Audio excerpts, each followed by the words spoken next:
Assalamualaikum warahmatullahi wabarakatuh. Bismillahirrahmanirrahim. Alhamdulillahi rabbil alamin. Wabihi nasta'in ala umuri dunya waddin.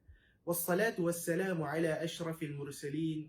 Nabiyyina Muhammadin sallallahu alaihi wasallam. Wa ala alihi wa ashabihi wa tabi'in. Wa man tabi'ahum bi ihsanin ila yaumiddin. Amma ba'du.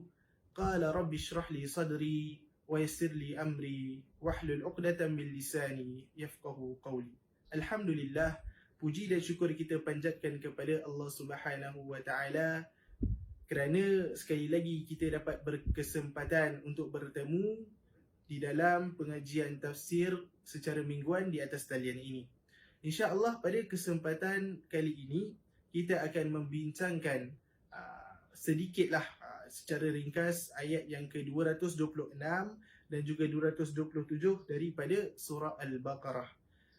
Ayat-ayat yang akan kita bincangkan pada kesempatan ini iaitu ayat 226 dan 227 mempunyai kaitan yang sangat rapat dari segi tema dengan ayat-ayat yang sebelumnya, iaitu ayat yang ke-224 ataupun ayat yang ke-225. Semua ini bercerita berkenaan dengan sumpah. Oleh sebab itu, kalau kita rujuk kepada beberapa kitab yang disusun oleh penyusun-penyusun ataupun imam-imam tafsir, kita akan dapati sebahagian daripada imam-imam tafsir mereka akan menggolongkan ataupun mengkelompokkan kesemua keempat-empat ayat ini menjadi satu kumpulan ataupun satu perbahasan. Contohnya kalau kita lihat kepada kitab yang disusun oleh Syekh Ali As-Sabuni ataupun kita rujuk kepada kitab tafsir yang disusun oleh Syekh Abu Bakar Al-Jazairi, kita akan dapat lihat bahawa keempat-empat ayat ini dalam satu perbahasan yang sama. Jadi dalam ayat yang ke-224, Allah Subhanahu Wa Taala bercerita ataupun Allah Subhanahu Wa Taala menjelaskan berkenaan dengan larangan untuk menjadikan sumpah sebagai penghalang untuk kita melakukan ketakwaan kepada Allah Subhanahu Wa Taala ataupun halangan untuk kita melakukan kebaikan. Contohnya, kita telah ambil dalam pertemuan yang sebelum ini. Contohnya seseorang yang bersumpah untuk tidak lagi mahu menziarahi ibu dan ayahnya. Mungkin kerana kemarahan, terguris hati dan sebagainya. Hal ini orang tersebut wajib untuk dia melanggar sumpahnya dan kemudian membayar kafarah, membayar denda dan terus untuk menziarahi ibu dan ayahnya. Jadi itu yang dituntut. Kerana apa? Kerana dia tak boleh bersembunyi di balik sumpahnya. Dia tak nak ziarah ibu bapa dia pasal dia marah, ataupun ada terguris hati dan sebagainya yang mana tak dibenarkan dalam agama. Dia bersembunyi di balik sumpah. Dia kata, oh dia memang dah bersumpah jadi tak boleh buat apa-apa. Takkan nak langgar sumpah? Tak boleh. Jadi hal itu telah kita bincangkan sebelum ini. Kemudian dalam ayat yang ke-225 pula Allah Subhanahu Wa Taala menjelaskan berkenaan dengan hukum salah satu daripada jenis sumpah, iaitu al-yaminul laghu. Al-yaminul laghu ni antara contoh dia apabila seseorang itu dia mempunyai satu keyakinan berkenaan dengan satu perkara berdasarkan ilmu dia. Kemudian dia bersumpah dengan perkara tersebut. Tapi bila diselidiki, akhirnya didapati bahawa ilmu dia ataupun keyakinan dia tadi itu sebenarnya salah. Contohnya, seseorang dia bersumpah. Dia kata, sumpah demi Allah tadi dia nampak Muhammad. Tapi bila diselidiki, dia tersalah pandang sebenarnya. Dia tak ada niat nak menipu. Tapi dia tersalah pandang lah. Dia ingatkan Muhammad, tapi sebenarnya mungkin kembar kepada Muhammad, Ahmad. Jadi di dalam konteks ini ataupun di dalam keadaan ini, orang tersebut tidak dikategorikan sebagai orang yang melanggar sumpah. Jadi dia tak perlulah bayar kafarah dan sebagainya. Kemudian dalam ayat yang ke-226 ini pula Allah Subhanahu Wa Taala berfirman, A'udzu billahi minasyaitonir rajim. Bismillahirrahmanirrahim. للذين يؤلون من نسائهم تربص 4 أشهر فإن فاءوا فإن الله غفور رحيم. Yang bermaksud kepada orang-orang yang bersumpah tidak akan mencampuri isteri-isteri mereka, diberikan tempoh 4 bulan. Setelah itu, jika mereka kembali mencampurinya, maka sesungguhnya Allah Maha Pengampun lagi Maha Mengasihani. Dalam ayat yang ke-276 ini, Allah Subhanahu Wa Taala menjelaskan berkenaan dengan satu lagi jenis sumpah. Kali ini sumpah yang berkaitan dengan hubungan suami dan juga isteri. Sumpah ini kalau kita buka dalam kitab fiqh ataupun kitab-kitab munakahat, kita akan jumpa dalam bab al-ila. Itu adalah nama sumpah inilah. Jadi perbahasan seputar ataupun berkenaan dengan al-ila ini sangat luas sekali di antara fuqaha-fuqaha, di kalangan fuqaha-fuqaha, dan kita dapat lihat ada khilaf di kalangan mereka berkenaan dengan definisi, berkenaan dengan hukum dan sebagainya. Jadi kita tidak akan cerita berkenaan dengan semua itu dalam kesempatan kali ini. Kita akan ambil sedikit saja istifadah ataupun sedikit saja perkara yang mungkin untuk kita memahami sedikit sebanyak berkenaan dengan apa tu ilah hukum dia ke apa dan sebagainya, insya-Allah. Jadi apakah itu ilah? Dalam kitab Al-Fiqhul Manhaji disebutkan bahawa ilah ini bermaksud seorang suami yang mempunyai hak untuk menceraikan bersumpah tidak akan mencampuri isterinya tanpa menyebut tempoh tertentu ataupun untuk tempoh melebihi 4 bulan. Jadi contohnya seseorang suami tu dia kata demi Allah, wallahi, dia kata kepada isterinya, aku tidak akan mencampurimu lagi selama setahun contohnya. Dah lebih dari 4 bulan kan.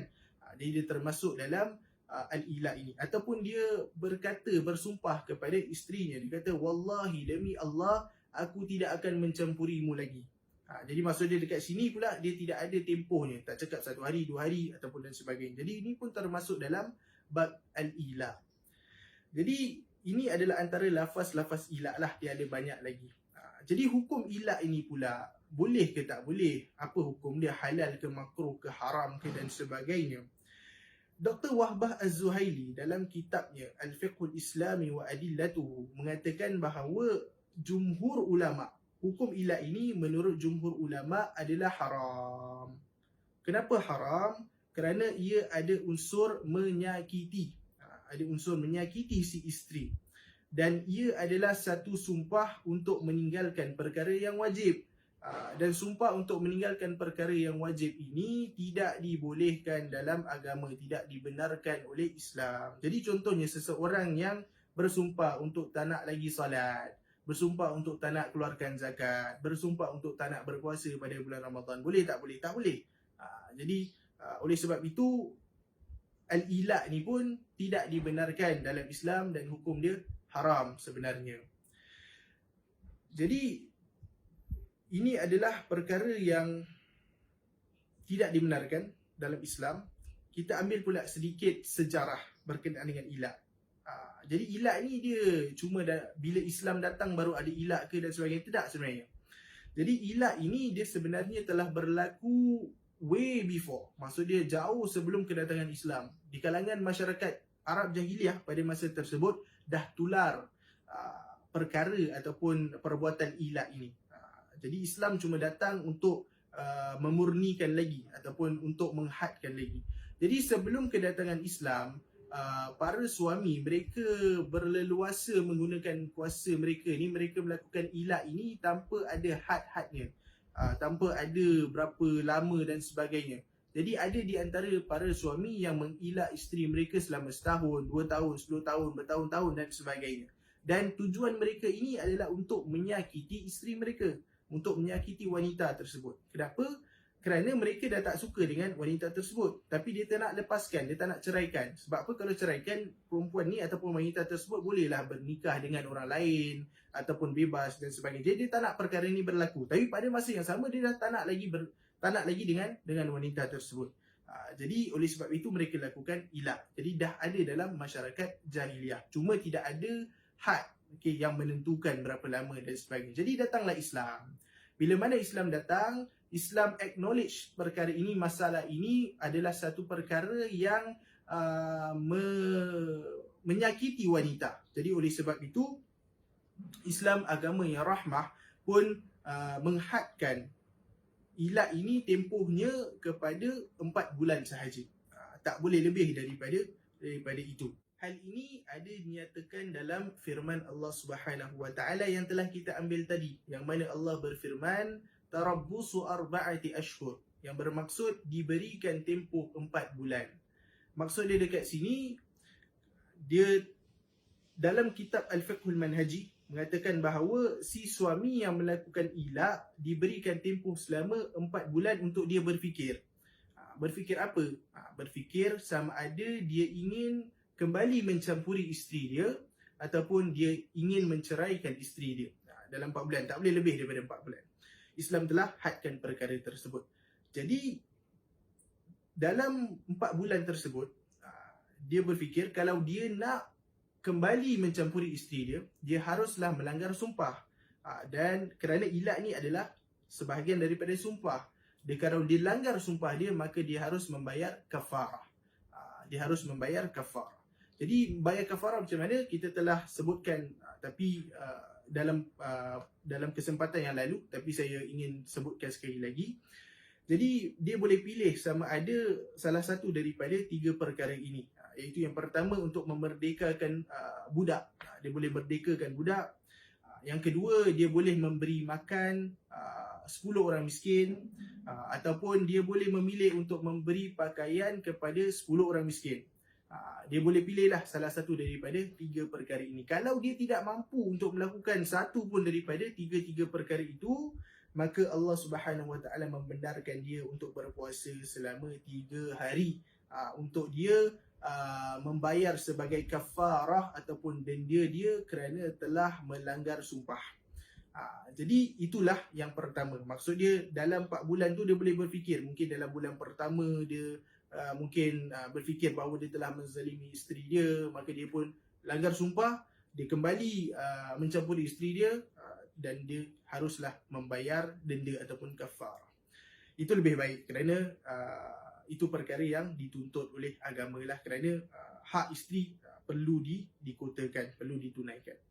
Ataupun dalam bulan yang pertama, bulan kedua, dia fikir-fikir dia tak mampu lagi untuk menjadi suami kepada isterinya, maka dia mengambil keputusan untuk menceraikan isteri dia. Itu pun boleh, yang kedua.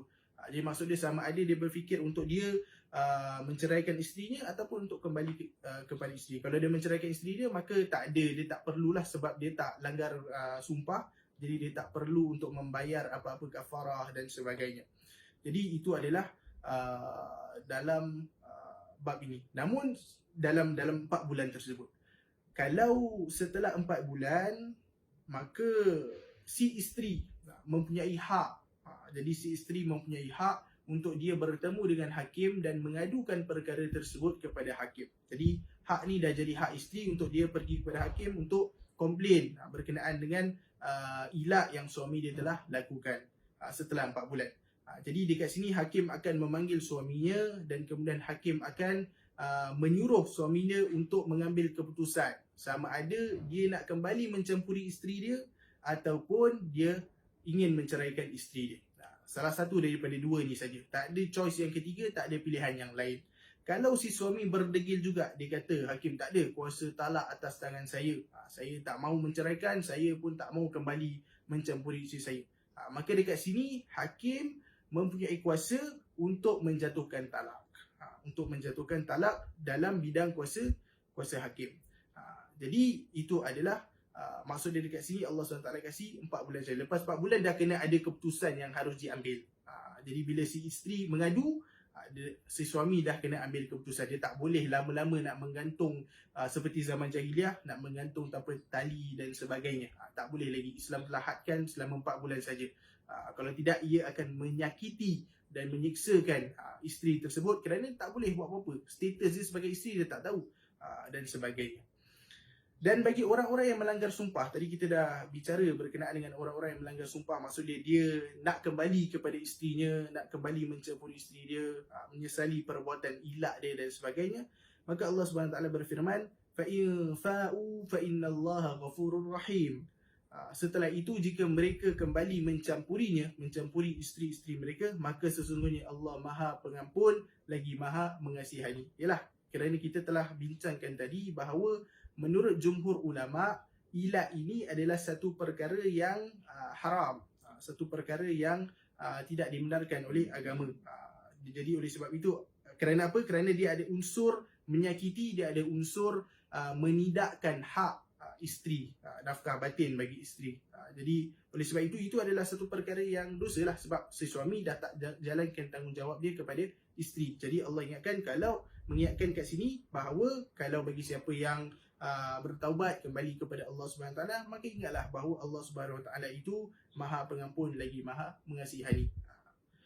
Dan kemudian dalam ayat yang ke-227 pula Allah Subhanahu Wa Taala berfirman, ni ada link dia sama dengan maksud dia berkaitan dengan ayat yang 226, masih lagi berkenaan dengan ilah.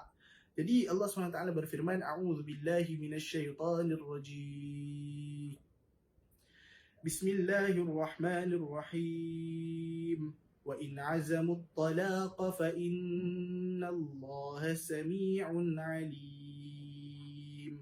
Yang bermaksud, dan jika mereka berazam hendak menjatuhkan talak, yakni menceraikan isteri, maka sesungguhnya Allah Maha mendengar lagi Maha mengetahui. Jadi Syekh Abdul Rahman As-Sa'di dalam tafsirnya mengatakan bahawa ayat ini mengandungi peringatan dan juga ancaman bagi siapa ataupun bagi suami-suami yang melakukan ilah ini, sumpah ilah ini dengan maksud untuk menyakiti, dengan maksud untuk memudaratkan ataupun menyusahkan isteri. Maka ingatlah bahawa Allah Subhanahu Wa Taala Maha mendengar lagi Maha mengetahui. Jadi maksud dia ada, ialah kita tak boleh baca niat seseorang, kita tak boleh judge seseorang tersebut. Jadi mungkin ada orang ilah, mungkin kerana dia memang nak ilah, dia bukan nak menceraikan, tapi mungkin atas sebab-sebab perkara yang dia harus berfikir dahulu ke apa dan sebagainya mungkin. Tapi ada orang dia memang dah niat nak menceraikan, tetapi dia sengaja tak nak ceraikan, maka dia lakukan ilah dengan tujuan untuk dia menyakiti, memudaratkan isteri dia. Jadi dekat sini Syekh Abdul Rahman As-Sa'di dalam tafsirnya mengatakan bahawa ingat Allah SWT Maha mendengar lagi Maha mengetahui. Maksud Allah tahu apa yang ada dalam niat-niat dalam hati kita semua. Sama ada dalam bab ilah ini ataupun dalam bab-bab yang lain lah, Allah Maha mengetahui. Jadi itulah perkara yang boleh kita dapatkan, ambil sedikit pengajaran daripada ayat yang ke-226 dan juga 227 daripada surah Al-Baqarah. Ingat, sumpah ni bukan satu perkara yang main-main, sama ada dari segi hubungan suami isteri ataupun dalam hubungan kita yang biasa-biasa. Hanya gunakan sumpah ini peringatan buat diri saya sendiri juga dan juga buat semua yang mendengar. Gunakan sumpah ini hanya pada tempat yang benar-benar perlu. Bila contohnya kita perlu buat kesaksian ke dan sebagainya, di mahkamah ke apa dan sebagainya. Tapi dalam kehidupan seharian kita, sebolehnya elakkan daripada melakukan sumpah tersebut. Sumpah dengan nama Allah Subhanahu Wa Taala, elakkan. Kerana apa? Kalau kita sentiasa sumpah, jadi qimah ataupun nilai sumpah tersebut dah tak ada lagi lah. Maksudnya orang dah susah nak bezakan sama ada sumpah kita ini adalah perkara yang kita cakap benar ataupun sebaliknya, ataupun gurauan dan sebagainya. Ataupun kadang-kadang contoh, kalau kita main-main sumpah seperti ilah ke apa dan sebagainya, ia akan menjadi satu perkara yang membebankan kita. Kerana apa? Kerana kita akan terpaksa melanggar sumpah tersebut. Kalau perkara-perkara yang wajib, kita harus melanggar sumpah tersebut, bayar kafarah. Jadi akan mendatangkan masalah kepada kita di hari muka. Mudah-mudahan kita memperoleh manfaat daripada perkongsian tadi, sehingga kita berjumpa lagi insya-Allah. Wabillahi taufiq wal hidayah. Assalamualaikum warahmatullahi wabarakatuh.